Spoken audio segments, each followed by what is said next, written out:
c'est parti. Bienvenue à cette présentation d'une vingtaine de minutes où on va parler de qualité du web. On va se demander ce qui est en train de se passer en ce moment, et puis aussi ce qui peut se passer dans le futur. On va peut-être regarder un peu ce qui s'est passé avant. Donc je m'appelle Elie Sloim. Je suis l'auteur d'un livre qui s'appelle Qualité Web. J'ai aussi monté une entreprise qui s'appelle Temesis qui existe depuis une quinzaine d'années, et un projet que certains d'entre vous connaissent peut-être qui s'appelle OPQuast, Open Quality Standards. Et là vous avez mon Twitter. Donc pour commencer, on va tout de suite, avant de parler de qualité du web, ce que je voudrais c'est qu'on parte en arrière, qu'on se fasse un bon petit retour en arrière aux alentours de 2000.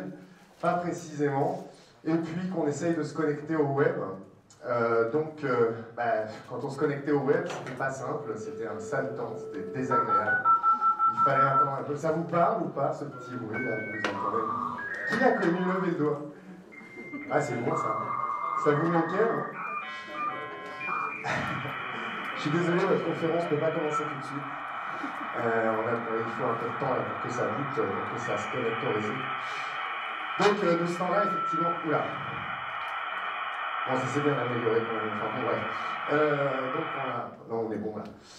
Alors, de ce temps-là, bon, certains d'entre vous allaient voir des photos et allaient voir, se connecter et essayer d'avoir des JPEG. Alors, quand on récupérait les photos, on ne les récupérait pas d'un coup, on n'avait pas de la vidéo. Alors, moi, je ne suis pas concerné, puisque moi, je n'y allais pas, mais vous, oui. Attendez, là, je crois qu'on a un problème. Bon, on va se reconnecter, parce que ça, visiblement on a perdu le signal. Plus sérieusement, on est parti d'un moment où il y avait des flopées de pop-up, on se connectait comme ça, c'était la galère, c'était pénible. Alors on avait des pop-up à ce moment-là, ça sautait de partout, des fenêtres qui venaient de partout, alors heureusement, il s'est passé des choses depuis, ça s'est bien calmé. De ce temps-là aussi, quand il fallait faire exécuter des choses sur le poste des clients, on avait ce genre de choses, ça marchait pas très bien, ça faisait très souvent plein d'alertes de sécurité, plein de cochonneries, ça pouvait être extrêmement pénible. Ça vous parle aussi? Ça vous dit quelque chose à tous? Alors on a eu ça aussi, ça c'était notre quotidien, installer des nouvelles versions de Flash successivement. Voilà, on n'accédait pas à certains contenus. On avait besoin de ça aussi pour faire des expériences d'immersion, des expériences riches. Bon, ça, c'était avant. Hein. Ça n'existe plus, tout ça. Et puis, donc voilà, vous avez compris, en fait, les expériences sur le web n'étaient pas forcément très faciles. C'était vraiment pas évident. Et puis, si on revient, alors je pense que je suis un peu en avance, j'ai mis 9h15, mais c'est un fake. On y est, si on revient un peu à ce qui se passe, maintenant, ça va quand même vachement mieux. Et notamment parce qu'on a la fibre, le haut débit, le ADSL, l'ADSL, tout le monde est super bien, on a des super connexions. Et ça va bien, quoi. On peut même vivre plus intensément quand même, globalement. Ça va mieux, quoi. Vous vivez plus intensément, de toute façon, déjà. Excusez-moi, je parle un coup parce que je vous demande 2 secondes. J'aurais pu vous remettre le petit modem, mais...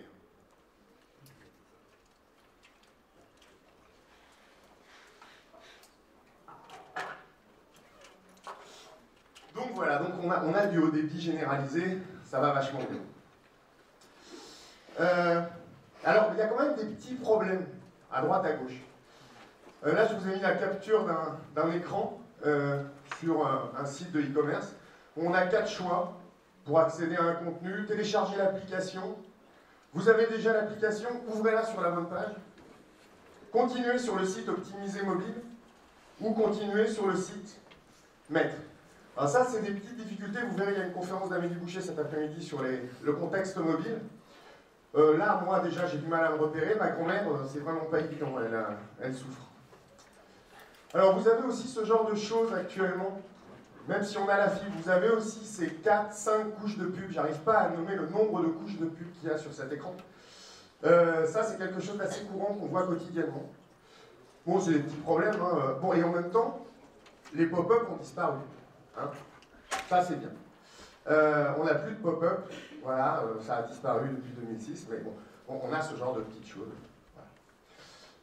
Alors la semaine dernière, ça date de la semaine dernière, j'étais sur la revue des vins de France et j'ai vu cet écran-là, votre publicité, fin dans 142 secondes, parce qu'en fait c'était 142 secondes. Alors moi je voulais juste voir un article, on m'a proposé un truc de 142 secondes. Ça c'est un vrai, hein, c'est vraiment, on vous propose une pub de 142 secondes pour accéder à un article. Peut-être qu'il y a des trucs qui déconnent un peu. Mais il n'y a plus de pop-up, par contre. Là, de ce côté-là, on est bien. Alors, l'une des choses importantes qui s'est passée ces dernières années, c'est aussi, depuis 2006-2007, c'est ce concept de User-Generated Content, du contenu généré par les utilisateurs. Ça veut dire que sur les articles, vous avez des zones réservées aux commentaires. C'est quand même génial pour le référencement, c'est génial pour l'enrichissement des articles, c'est génial pour la qualité du web. Ça permet d'avoir plein de nouveaux contenus référencés. Et si vous allez voir sur les sites de presse, vous allez voir c'est pourri de commentaires. Vous le vivez, vous avez l'impression de voir des beaux commentaires. Il y a quelquefois quelques pépites dans les commentaires sur les sites de presse, etc. Mais en général, c'est quand même une machine à déverser plein de choses qui n'ont peut-être pas grand-chose à faire dans ce domaine. C'est aussi ça la qualité du web aujourd'hui. Et il y a beaucoup de gens qui réfléchissent à la suppression et qui ont commencé à supprimer ces zones où on peut dire ce qu'on veut, n'importe comment. Peut-être que ça n'a pas que des avantages. Mais il n'y a plus de pop-up. De ce côté-là, on est bien. Voilà. Alors, il n'y a plus de pop-up. Par contre, on a des petites choses comme ça. Celle-ci est particulièrement intéressante puisqu'en fait, sur la zone où vous vous attendez à pouvoir fermer, vous avez un truc qui vous amène sur Facebook. Vous voyez cette zone, plus de 1 million de fans. Et en fait, l'endroit où vous pouvez accéder directement au site, puisque ce que vous voulez, c'est accéder directement au site, et heureusement, il y a quelqu'un qui vous propose d'accéder directement au site. Ça n'apparaît qu'au bout d'un moment, et c'est planqué, c'est en bas de l'écran. Et ça s'apparente presque à ce qu'on appelle un dark pattern, c'est-à-dire essayer de faire à l'utilisateur des choses qu'il n'a pas envie de faire. Ça se fait bien en ce moment, ça se fait, ça se pratique. Ah, il n'y a plus de pop-up, mais il y a les cookies. Les cookies. Alors voilà, on a réussi, avec une directive européenne, à vacciner 300 millions de personnes qui cliquent bêtement sur OK. J'en fais partie. Tout le temps. À longueur de journée. OK, OK, OK, OK. Sans comprendre, sans regarder, sans savoir exactement ce qui se passe. C'est un des trucs les plus, pour moi, un des trucs les plus dramatiques pour la qualité du web qui soit passé dans les dernières années. On a ajouté un clic global en Europe. Je ne sais pas si vous vous rendez compte. Et puis, si vous consultez des sites étrangers depuis l'Europe, c'est pareil. Ça, de ce côté-là, on ne peut pas dire que ça soit une réussite. Bon, on a un clic en plus avec OK, mais on n'a plus de pop-up, ça. Alors, le web moderne, c'est aussi pouvoir déporter le calcul du côté du client. Donc là, tout le monde se lâche. On peut y aller. On peut envoyer du JavaScript comme des gorilles, ou plutôt comme des éléphants, côté client, et puis se servir de ses capacités de calcul, mais c'est la même quantité qui est envoyée, que vous ayez un ordinateur dernier cri, ou que vous soyez sur un petit mobile qui fatigue. Alors, dans ce JavaScript côté client, il y a aussi beaucoup de mouchards, beaucoup de tracking. Ça, c'est il y a 2 jours sur le site du Monde. Détecter 30 mouchards avec une extension qui s'appelle Ghostery. 30 mouchards. Il y a eu une étude par des gens qui travaillent chez Firefox, enfin chez Mozilla. Quand on enlève le tracking, on diminue le volume de données. Sur les 200 plus gros sites référencés par Alexa, on enlève volume de données moins 39% et moins 44% sur le temps de chargement. Quand on enlève le tracking. La quantité de données, bon là on est à plus de 2 mégas. C'est carrément n'importe quoi. C'est la fête. Vous êtes dans une agence connectée en haut débit, votre client est connecté en haut débit, vous allez faire un site qui s'affiche instantanément des deux côtés, et dès que le webmaster et le client descendent dans le métro ou part à l'étranger, il se retrouve avec un truc qui rame à fond, pratiquement en moyenne plus de 2 mégas. C'est énorme. Alors je suis allé sur le site de Sud-Ouest, qui est ma région d'adoption, il y a 2 jours. 2 mégas, c'est juste une moyenne. Hein. On peut faire mieux. Là, on est à 10. Et j'ai regardé quelques sites de la presse quotidienne régionale, qui qui sont des sérieux là dans ce domaine, ça oscille entre 5 et 10, 11 mégas. 11 mégas. Donc je ne sais pas si vous voyez, quand vous vous connectez depuis l'étranger en roaming et que vous avez des forfaits data, c'est pas bon, ça vous coûte cher. Il vaut mieux que vous essayiez de récupérer Sud-Ouest ou votre journal directement sous forme papier, ça vous coûtera moins cher. Alors vous vous dites, bon, cette pub, ce tracking, tout ça, ce sont des mots nécessaires. Ça permet de créer des contenus. Ben en fait, pas vraiment. Sur les 4 milliards à peu de choses près qui sont le marché de la pub, il n'y en a que 20% qui vont aux producteurs de contenu. Donc tout ce que vous subissez au quotidien, c'est même pas majoritaire. Alors le reste va à l'industrie de la pub, évidemment. Donc c'est même pas utile c'est même pas si utile que ça pour produire des contenus. Alors, une question toute bête qui est, et les utilisateurs, au fait? Et si on les avait pas un petit peu oubliés dans l'histoire? Alors, les utilisateurs, ils ont eu une réponse extrêmement simple. Là, vous avez le graphe jusqu'à janvier 2015 de l'adoption d'AdBlock, enfin d'AdBlocker. C'est extrêmement simple. Les utilisateurs ont dit non, et ils sont en train de dire non. Bah, sinon, qui a mis un bloqueur de pub ici? Vous êtes des professionnels du web? Vous devriez avoir. C'est pas bien, c'est mal. Non. Bon, voilà, c'est comme ça. C'est très clair. Ça veut dire que... Enfin, non, c'est vraiment pas bien. Alors ça, c'est sur un forum, c'est un exemple, hein, sur un article de Ma Génération qui disait notre modèle est en péril parce qu'on vit de la pub. Mais ils disent, par exemple, comme vous, nous n'aimons pas les formats trop intrusifs comme les habillages. Cela nous arrive d'en vendre. Mais à un prix premium. Ah bah ça va alors. Pour les utilisateurs, qu'est-ce que vous voulez? Ils sont coincés, qu'est-ce que vous voulez qu'ils fassent? Il faut qu'ils vivent. Et pour l'instant, ça ne va pas. Alors, quand on travaille sur la qualité du web, il y a une façon, on va commencer à se demander comment on peut aller un peu plus loin que ce tableau un peu tristoun. On va attendre GAFA, on va attendre que font les gros. Parce que les gros, quand ils veulent améliorer fortement la qualité du web, eux, ils y arrivent. Nous, par exemple, pendant 10 ans, entre 2000 et 2010 à peu près, on a dit, n'utilisez pas Flash, c'est mal. Il ne faut pas le faire. On a écrit des articles, on a dit des trucs, on a fait des conférences. Puis un jour, il y a Steve Jobs, il en a eu marre, il a dit, ok, il a fait une pauvre lettre, et puis c'était fini. Une lettre de 2010 où il a dit, ça ne s'affichera pas, Flash n'ira pas sur iPad, iPod, iPhone, bidule. Donc eux, en fait, ils ont réussi à réguler bien mieux que tous les professionnels. Il y a aussi d'autres cas qui continuent. Apple bloque tous les lecteurs Flash non mis à jour vers la dernière version. Ils arrivent à faire des trucs que nous, on ne peut pas. Donc on peut aussi, nous, attendre, outre les adblockers, attendre que Google, Apple, tout ce petit monde fasse son travail sur la qualité du web. Vous avez en ce moment Google et Facebook, pardon, qui lancent des projets relativement similaires sur lesquels on va pouvoir avoir des expériences mobiles avec des pages accélérées, du responsive, c'est les deux projets AMP et Instant Articles. Et en fait, quand vous regardez ce qu'ils vous proposent, c'est un petit peu le web dont on rêvait, quoi. Rapide, pas de pub, des articles instantanés, du responsive, des trucs qui marchent. Ben oui, non, mais c'était ce qu'on voulait, là. C'était juste ça. Et donc, ils sont en train de passer des deals avec des éditeurs de contenu. Et il y a un petit danger, donc ils ont déjà plein d'éditeurs de contenu qui passent par cet intermédiaire.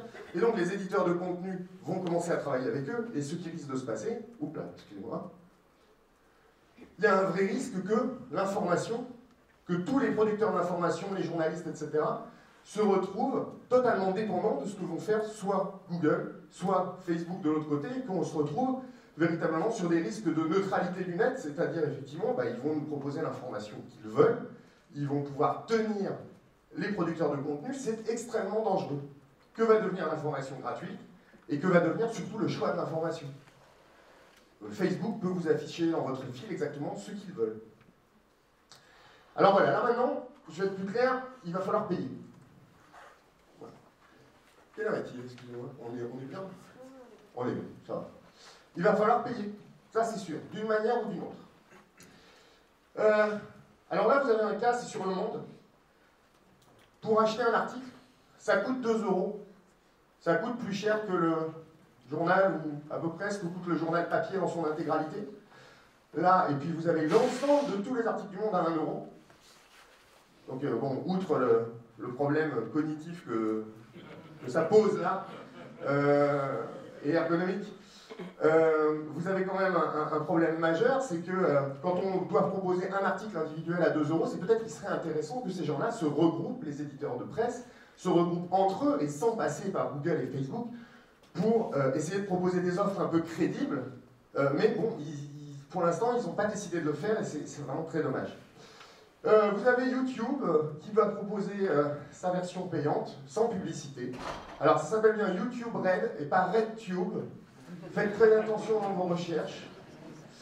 C'est en train d'arriver, c'est la semaine dernière. C'est rigolo parce que j'ai proposé cette conf il y a 6 mois. C'est pas un sujet très brûlant et là il s'est passé des tas de choses dans les toutes dernières semaines.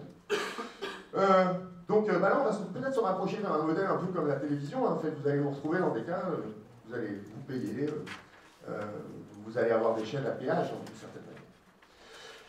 Alors il y a un autre truc où vous allez payer, vous ne le savez pas encore, c'est ce qu'on appelle le native advertising, la publicité native.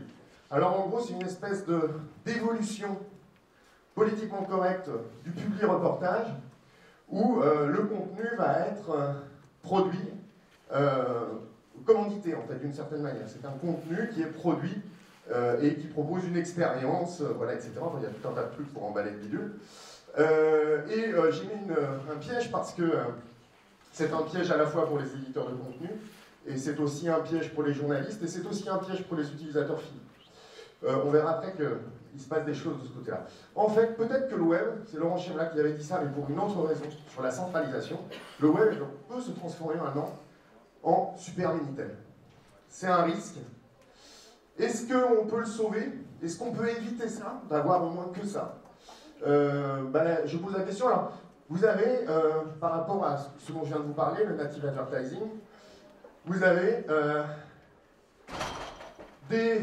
l'IAB, qui sont les industriels de la publicité, qui ont commencé à diffuser il y a quelque temps des recommandations pour le native advertising, genre des trucs, c'est du bon sens, hein, genre ça serait bien de mentionner qui demande, enfin qui commande la publicité.